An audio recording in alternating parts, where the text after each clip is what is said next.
Yuk. Oke.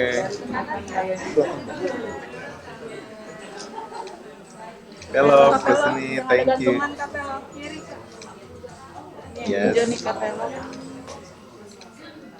Kapelo kamera. Kasih. Yuk, oke. Oke. Majuan Kak. Kak, mungkin ini sekarang sudah jadi duta Go Red for Women. Seperti apa sih nih Kak ini untuk mungkin dari awal untuk dijadikan duta ini? Apakah mungkin udah tahu alasannya seperti apa dan Kak kalau sendiri responnya pas awal itu gimana? Awal ketemunya tuh lagi kita dari di acara ketemu bersama-sama dan sebenarnya memang udah punya hubungan baik lah dengan teman-teman dari Yayasan Jantung Indonesia.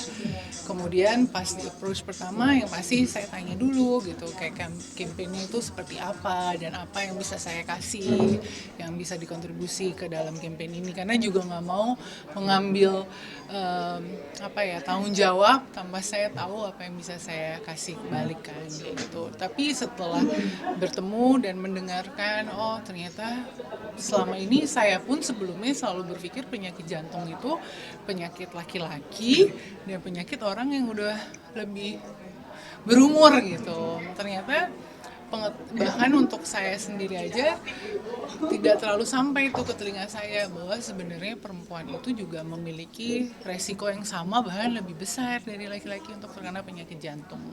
Jadi pasti seneng banget dan semoga dengan saya sekarang bergabung menjadi duta dari Go Red for Women kampanye ini akan semakin banyak perempuan yang akhirnya peduli sama kesehatan jantung gitu. Actionnya sendiri dari seorang apa yang akan dilakukan ke depan as a duta? Ya, untuk campaign pastikan akan ada rangkaian aktivitas yang sudah disiapkan oleh Yayasan Jantung Indonesia. Tentunya saya akan terus mengikuti aktivitas-aktivitas yang nantinya akan kami lakukan. Tapi untuk saya pribadi yang pastinya sekarang kan lebih mudah untuk berbicara untuk audiens ke audiens yang luas itu melewat sosial media. Tentunya saya sebagai duta juga harus memberikan contoh apa itu yang namanya memiliki gaya hidup yang sehat. Seperti yang Mbak Mel bilang, saya kan tidak merokok, saya tidak meminum minuman keras dan bukan yang bergadang, yang memiliki gaya hidup malam seperti itu. Jadi memang paling utama itu adalah memberikan contoh dulu. Memberikan contoh menjadi sosok yang bisa diikuti, kemudian tentu akan dilengkapi dengan kegiatan-kegiatan yang lebih online ya, bukan online kayak gitu. Langkah konkret dari kamu sendiri selama ini bentuk kepedulian kamu terhadap kesehatan jantung apa? Karena saya masih baru ya, baru bergabung, jadi memang kalau untuk diceritain pengalaman ke belakang kan belum, karena ini baru mau memulai. Tentunya kalau untuk gaya hidup tentu udah saya lakukan dengan berolahraga, saya juga peduli dengan meditation, dengan mengkonsumsi makanan yang sehat, memang udah saya lakukan dari jauh hari. Cuma aktivitas-aktivitas yang lebih konkretnya lagi memang baru mau dilakukan. Tapi ada pemilihan makan khusus nggak sih kalau untuk jantung sendiri kan kolesterol minyak Indonesia tinggi banget. Sebenarnya kan nggak mungkin sepenuhnya kita hindari ya yang namanya gorengan, siapa sih yang nggak suka gorengan. Cuma mungkin yang perlu kita perhatikan adalah kita harus bisa ngatur gitu. Mungkin oke, kamu makan gorengan hari ini, cuma jangan abis itu malam makan lagi, besok makan lagi. Jadi memang itu harus ada kesadaran sih dari kita sendiri. Dan lebih sering konsumsi makanan yang berserat pastinya. Sayuran, buah, oatmeal, makanan-makanan kayak gitu tuh lebih bagus untuk kesehatan jantung.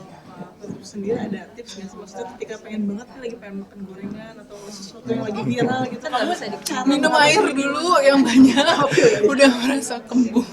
Enggak sih, mungkin itu ya yang aku bilang, aku juga nggak pernah menghindar sepenuhnya karena nggak mungkin lah, justru kalau kita menghindar sepenuhnya nanti sekalinya kelepasan itu justru jadi nggak terkontrol ya. Jadi lebih dalam bentuk moderasi aja. Jadi kalau memang makan jangan pagi siang malam makan gorengan, dalam seminggu makan gorengan, jadi dibatasin kayak gitu. Tapi lo tadi kan sempat di notice kalau misalkan jaga kesehatan jantung itu salah satunya dengan mengolah stres. Betul. Nah, kalau cara kakak lo mengolah stres itu seperti apa? Kalau saya sendiri kan memang percaya ya untuk memiliki gaya hidup tuh harus balance gitu. Jadi mengelola stres itu sendiri banyak caranya dan saya nggak bisa ngajarin ke semua orang harus pakai cara saya karena semua orang semua orang punya caranya masing-masing gitu. Kalau saya sendiri, cara mengelola stres pastinya tahu kapasitas saya. Kalau memang udah merasa overwhelmed dengan pekerjaan yang terlalu banyak, ya dikurangin. Terus kalau memang saatnya harus istirahat, ya istirahat, jangan dipaksain. So, your sanity is your priority gitu. Jadi jangan pernah takut untuk bilang enggak atau enggak menolak gitu ya. If you need it, ya kamu harus lakuin. Meditation tuh juga penting banget untuk ngosongin pikiran, untuk being present. Karena kan kita cenderung orangnya pasti berpikir jauh ya ke depan, mengkhawatirkan masa depan seperti itu, hal kayak gitu harus dihindarin sih. Ada waktu sering nggak sih Kak buat meditasi? Satu lagi boleh, Oke. satu lagi boleh ya. Sering meditasi, itu juga aku meditasi udah jauh dari sebelum sekarang, terutama saat pandemi kan kita gampang banget ya menemukan komunitas-komunitas. Kayaknya hampir semua masyarakat yang tadinya cuek, super sibuk, tiba-tiba jadi lebih mindful, lebih itu. Jadi memang udah pernah aku lakukan way before aku menjadi Dampak duta. positif yang kamu rasakan apa? Dampak positifnya Dari adalah meditasi sendiri. dari meditasi yang pastinya we know that we living in the present moment gitu kan. By being meditation itu kan juga mengajarkan mindfulness ya. Jadi saat kita sekarang ya kita di sini sekarang. Sebenarnya yang akhirnya banyak membuat orang stres kan overthinking. Jadi kitanya sekarang di sini tapi pikiran kita di masa lalu atau di masa depan, dan itu yang akhirnya sering membuat orang jadi stres. Ada waktu khusus nggak sih Kak? Mungkin sekali lagi waktu khusus untuk meditasi secara Nggak ada sih. Dulu sih ada, kayak diusahakan tuh malam saat sudah selesai beraktivitas, kadang pagi hari sebelum beraktivitas. Cuma makin kesini udah lebih mulai bisa fleksibel. Whenever you need it, 10 menit aja menurut saya cukup gitu untuk mengatur pernafasan kayak gitu. Oke, makasih ya. Thank you Kak Velo. Teman-teman boleh makan dulu ya. Oke. Kalau sebelumnya congratulations atas launching Thank you. duta jantung sendiri. Menurut kamu seperti apa sih Kak akhirnya sampai jadi duta jantung? Ada pengalaman seperti apa nih mungkin? Awalnya memang karena saya kenal ya dengan teman-teman yang memang ada di dalam yayasan jantung ini.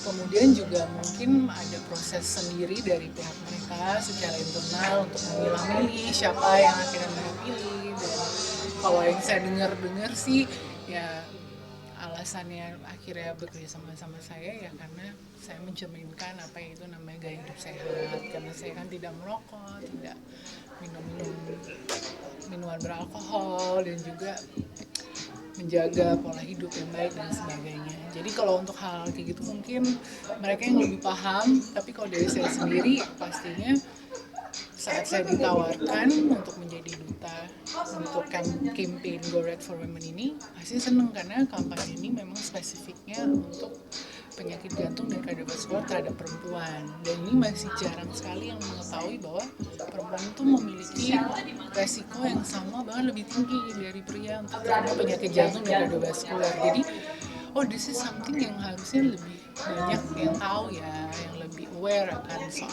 hal ini kayak gitu. Kan jantung sendiri kan menjadi penyakit nomor 1 mematikan nih. Seperti apa sih mungkin menurut kamu nih, dan gaya hidup sehat kamu tuh seperti apa nih yang bisa di-sharing sendiri nih? Jadi kalau untuk penyakit jantung dan kardiovaskular itu sendiri kan nggak cuma di prevent dengan satu cara gitu, bukan cuma dengan kamu udah berolahraga lalu sudah selesai. No, itu banyak banget faktor yang harus kita pikirkan juga, yaitu pola makan juga harus bisa dijaga, terus juga istirahat cukup, terus juga mengurangi stres. Jadi memang aspek yang harus dipikirkan tuh juga banyak. Jangan cuma kan aku udah olahraga berarti habis itu udah aku boleh makan makanan seenaknya gitu, sepuasnya, nggak kayak gitu juga. Jadi memang harus banyak banget yang kita lakukan untuk mencegah penyakit jantung dan kardiovaskular. Gaya hidup sehat ala Kak Velo itu seperti apa sih? Kalau aku sendiri, aku juga nggak menutup kemungkinan kalau bukan menutup kemungkinan ya, maksudnya aku sendiri juga penikmat makanan gorengan gitu ya, maksudnya apalagi kan kita di Indonesia gorengan tuh di mana-mana, bahkan kebanyakan makanan hidangan kita tuh kan digoreng ya gitu. Jadi saya pun makan makanan gorengan, cuma mungkin yang harus diingat adalah seberapa sering konsumsi makanan gorengan gitu. Kan nggak perlu jadi makanan setiap hari gitu loh. Jadi ya kalau hari ini udah kebanyakan makan gorengan, ya mungkin besok coba makanan yang dibakar, panggang, atau makan makanan berkuah yang lebih banyak sup ayam atau makanan soto, itu kan lebih bisa menjadi pilihan lain kan dibanding makanan gorengan. Diet khusus atau intermittent fasting nggak sih Kak, atau defisit kalori nih kamu sendiri? Enggak sih kalau kayak gitu, jadi lebih menyesuaikan aja sih sama kebutuhan, karena kan kadang misalnya aku lagi ingin nurunin berat badan, jadi ya pasti kalorinya lebih dikurangi.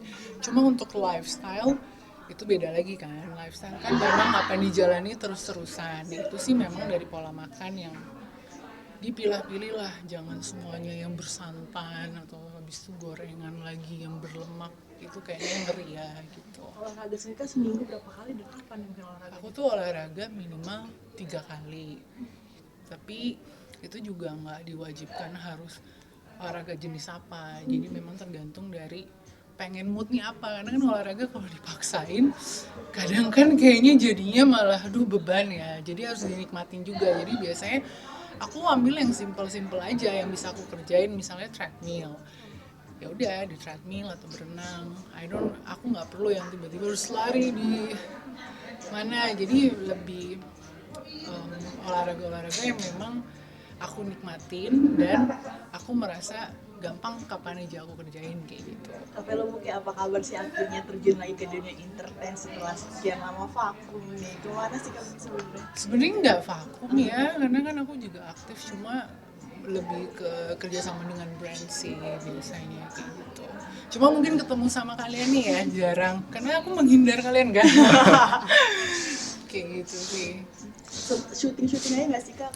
Kemarin sempet tahun lalu, terus sudah gitu belum ada lagi pekerjaan yang menurut aku bisa aku kerjain. Jadi memang aku fokusnya lebih banyak kerjanya sama brand, iklan, sebagai spokesperson, lebih kayak gitu. Karena kalau untuk ngambil film, series, kan butuh komitmen waktu dan juga tenaga, itu masih dipikirkan dulu deh gitu. Lebih selektif nih kayak sekarang untuk mengambil job yang mungkin menyita banyak waktu. Pastinya.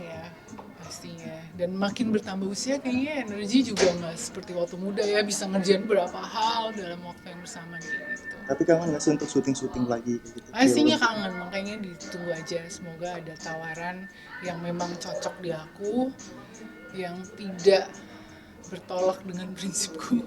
Karena kan sekarang genre-nya lagi banyak horor, terus atau yang dewasa itu kayaknya aku belum bisa masuk ke yang ceritanya kayak gitu, jadi ntar aja. Tawaran tapi tetap ada kamu. Ada, cuma yang kayak aku bilang, kalau lebih banyak horor atau yang